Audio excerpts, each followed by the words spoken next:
আসসালামু আলাইকুম। আজ শনিবার ৮ই অগ্রহায়ণ, ২০শে জামাদিউল আউয়াল, ২৩শে নভেম্বর। বাংলাদেশ বেতার সিলেট। সংবাদ পড়ছি শিমুল আক্তার। বিশ্বের ৫টি দেশে গমনেচ্ছু বাংলাদেশিদের জন্য সতর্কতা দিয়েছে প্রবাসী কল্যাণ ও বৈদেশিক কর্মসংস্থান মন্ত্রণালয়। এসব দেশ হল থাইল্যান্ড, মিয়ানমার, লাওস, ভিয়েতনাম ও কম্বোডিয়া। মন্ত্রণালয়ের সতর্ক বার্তায় বলা হয়েছে, বাংলাদেশি নাগরিকদেরকে প্রবাসী কিছু অসাধু ব্যক্তি ও এসব দেশে গড়ে ওঠা বেশ কিছু স্ক্যাম প্রতিষ্ঠান, computer operator, typist, call centre operator সহ বিভিন্ন পদে আকর্ষণীয় বেতনের প্রলোভন দেখিয়ে নিয়োগের লক্ষ্যে বিভিন্ন অনলাইন মাধ্যমে প্রচার কার্যক্রম ও নিয়োগ বিজ্ঞপ্তি প্রচার করছে। এসব ক্ষেত্রে স্ক্যাম সেন্টারগুলো বিভিন্ন দেশের নাগরিকদের সঙ্গে বাংলাদেশিদেরকেও সুকৌশলে স্ক্যাম সেন্টারের ভিতরে নিয়ে গিয়ে অস্ত্রের মুখে জোরপূর্বক জিম্মি করে স্ক্যামের কাজে নিয়োজিত করছে। বিদেশে চাকরির উদ্দেশ্যে গমনেচ্ছু বাংলাদেশিদের এসব দেশে কম্পিউটার পরিচালনা সংক্রান্ত চাকরির প্রস্তাব পেলে অধিকতর সতর্কতা অবলম্বনের পরামর্শ দেওয়া হয়েছে প্রবাসী কল্যাণ ও বৈদেশিক কর্মসংস্থান মন্ত্রণালয়ের পক্ষ থেকে। দীর্ঘ ৬ বছর বন্ধ থাকার পর অবশেষে খুলতে যাচ্ছে সিলেটের পাথর কোয়ারিগুলো। শ্রমিক ও ব্যবসায়ীদের করা রিট পিটিশনের ভিত্তিতে হাইকোর্ট সনাতন পদ্ধতিতে পাথর উত্তোলনের নির্দেশ দিয়েছেন। এর মধ্যে জাফলংয়ের ব্যাপারে গত ২২শে অক্টোবর, বিছনাকান্দির ব্যাপারে ১১ নভেম্বর ও ভোলাগঞ্জের ব্যাপারে ১৪ নভেম্বর পাথর উত্তোলনের নির্দেশনা দেন হাইকোর্ট। জানা গেছে, দীর্ঘ ৬ বছর বন্ধ রয়েছে সিলেটের ভোলাগঞ্জ, জাফলং ও বিছনাকান্দি সহ অন্যান্য পাথর কোয়ারি। এসব কোয়ারি বন্ধ থাকায় দুর্বিষহ দিন কাটাচ্ছেন কোয়ারি সংশ্লিষ্ট কয়েক লক্ষাধিক মানুষ। সিলেটের কয়েকটি এলাকার স্থানীয় অর্থনীতির মজবুত ভিত্তি হচ্ছে পাথর কোয়ারি। এবার সেই কোয়ারিগুলো থেকে পরিবেশ সম্মতভাবে পাথর উত্তোলনের সুযোগ করে দেওয়া জরুরি বলে মনে করেন ব্যবসায়ীরা। একই সঙ্গে কোয়ারি চালু হলে লাখো শ্রমিক ফিরবেন তাদের কর্মে। পরিবেশের ভারসাম্য নষ্ট হচ্ছে এমন কারণে কোয়ারি বন্ধ থাকলেও ব্যবসায়ীদের দাবি ৩ কোয়ারি থেকে সনাতন পদ্ধতিতে পাথর উত্তোলন করতে হাইকোর্ট আদেশ দিয়েছেন। আদেশ কার্যকরে প্রশাসনের দ্বারস্থ হয়েছেন তারা। বিশেষজ্ঞরা বলছেন, প্রতি বছর উজানের ঢলের সঙ্গে নেমে আসা বালু পাথরে নাব্যতা হারাচ্ছে নদীগুলো। সিলেটকে আকস্মিক বন্যা থেকে রক্ষা করতে বালু পাথর উত্তোলন প্রয়োজন। আর প্রশাসন বলছে, আদালতের সার্টিফাইড কপি আসলে এ ব্যাপারে সিদ্ধান্ত নেওয়া হবে। স্বাভাবিক প্রসবে সিলেট বিভাগের কমিউনিটি ক্লিনিকগুলোর মধ্যে প্রথম স্থানে রয়েছে মৌলভীবাজারের জুড়ি উপজেলার ভোক্তারা কমিউনিটি ক্লিনিক। স্বাস্থ্য অধিদপ্তর জানায়, গত ১৯শে নভেম্বর পর্যন্ত এই ক্লিনিকে ১৫০৩ জন শিশু স্বাভাবিক জন্ম হয়েছে। প্রথম শিশুর জন্ম হয় ২০১২ সালের ১২ জানুয়ারি।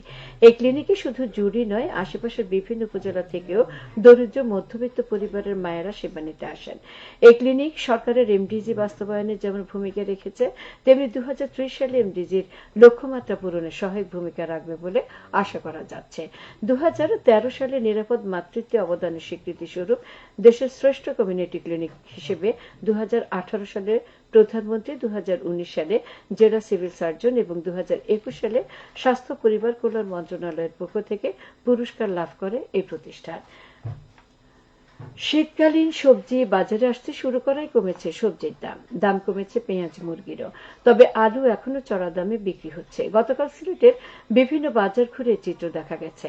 কৃষকের শীতকালীন সবজি বাজারে আসা সরবরাহ বৃদ্ধি পেয়ে এই দাম কমতে শুরু করেছে বলে জানিয়েছেন বিক্রেতারা। ৩ সপ্তাহ আগে ২৩০ থেকে ২৪০ টাকায় বিক্রি হওয়া শিম গতকাল ১০০ থেকে ১২০ টাকা কেজিতে বিক্রি হতে দেখা গেছে। এছাড়া প্রতিটি ফুলকপি, বাঁধাকপি ৫০ থেকে ৬০ টাকা, কাঁচামরিচের কেজি ১৪০ থেকে ১৬০ টাকা, মূলা ৫০ থেকে ৬০ টাকা, শালগম ১০০ টাকা, বেগুন ৮০ থেকে ১২০ টাকা, পেঁপে ৪০ থেকে ৫০ টাকা, ঢেঁড়স ৭০ থেকে ৮০ টাকা ও লাউ ৬০ থেকে ৭০ টাকায় বিক্রি হচ্ছে। অন্যান্য সবজি ও শাকের দাম স্থিতিশীল রয়েছে। সপ্তাহের ব্যবধানে পেঁয়াজের দাম কেজিতে ১০ থেকে ১৫ টাকা কমেছে।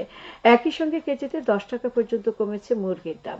জানা গেছে, কৃষকের ছোট পেঁয়াজ সহ পেঁয়াজ পাতা বাজারে আসতে শুরু করায় সরবরাহ বেড়ে কমেছে পেঁয়াজের দাম। এক সপ্তাহের ব্যবধানে কেজিতে দেশি পেঁয়াজের দাম ১০ থেকে ২০ টাকা পর্যন্ত কমে ১৩০ থেকে ১৫০ টাকায় বিক্রি হচ্ছে। আমদানিকৃত পেঁয়াজ ৫ থেকে ১০ টাকা কমে মানভেদে ৮৫ থেকে ১১০ টাকায় বিক্রি হচ্ছে। ব্রয়লার মুরগি বিক্রি হচ্ছে ১৭৫ থেকে ১৮৫ টাকায়, যা অনেকদিন ধরে ১৯০ টাকা কেজি বিক্রি হচ্ছিল। তবে গত সপ্তাহের তুলনায় কেজিতে ১০ থেকে ১৫ টাকা বেড়েছে সোনালী মুরগির দাম। ডিমের ডজন চড়া দামে ১৫০ টাকা স্থির থাকলেও কোথাও কোথাও ৫ টাকা কমে ১৪৫ টাকায় বিক্রি হতে দেখা গেছে। মৌলভীবাজারের রাজনগর উপজেলা রাজনগর চা বাগান থেকে মুন্সিবাজার ইউনিয়নের রাকলেন বাজার পর্যন্ত ৮ কিলোমিটার সড়কের সংস্কার কাজে এগিয়ে চলেছে। এতে ব্যয় হচ্ছে প্রায় ৮.৫ কোটি টাকা। ইতিমধ্যে প্রকল্পের ৫০% কাজ শেষ হয়েছে। প্রকল্পের আওতায় ৬টি কালভার্ট নির্মাণ, মাটি ভরাট, রাস্তা প্রশস্তকরণ, আরসিসি ঢালাই ও পিচ সহ আনুষঙ্গিক কাজ অন্তর্ভুক্ত রয়েছে। এলজিইডি এ প্রকল্প বাস্তবায়ন করছে। সিলেটের বিভিন্ন সীমান্তে অভিযান চালিয়ে ১,২১,০০,০০০ টাকার ভারতীয় চোরাই পণ্য আটক করেছে বর্ডার গার্ড বাংলাদেশ। গত বৃহস্পতিবার ও গতকাল গোপন সংবাদের ভিত্তিতে সিলেটের গোয়াইনঘাটের পান্তমাই, বিছনাকান্দি, প্রতাপপুর ও তামাবিল বিওপি সহ বিভিন্ন সীমান্তে বিজিবির চোরাচালান বিরোধী অভিযানে এসব পণ্য জব্দ করা হয়। বিজিবি জানায়, সীমান্তের নিরাপত্তা রক্ষা, চোরাচালান প্রতিরোধে বিজিবির আভিযানিক কার্যক্রম ও গোয়েন্দা তৎপরতা সর্বতোভাবে অব্যাহত রয়েছে। সবশেষে আবহাওয়া। আজ বেলা ১টা পর্যন্ত পূর্বাভাসে বলা হয়েছে সিলেট সহ পার্শ্ববর্তী এলাকার জন্য কোনো সতর্কবাণী নেই এবং কোনো সংকেতও দেখাতে হবে না।